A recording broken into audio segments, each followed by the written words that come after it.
Wait until you hear how this man proved he was ready to die. In seconds, Hazrat Shah Fareeduddin Attar R.A. said, I used to run a high-end perfume business.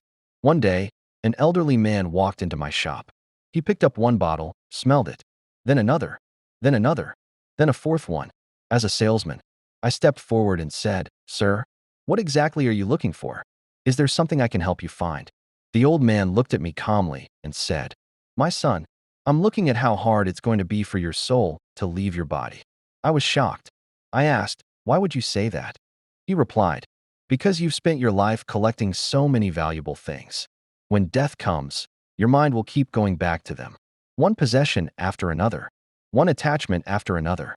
You'll keep thinking about what still needs to be handled. At that time, I was a very worldly person. And when worldly people get advice, they usually don't like hearing it. I got upset and fired back. If my soul is going to have a hard time leaving, then how is yours going to leave? The old man smiled and said, Come here, my son. I walked around the counter and stood beside him. He then lay down on the floor of my shop, facing the Kaaba. He recited the Shahida, and within moments, his soul departed.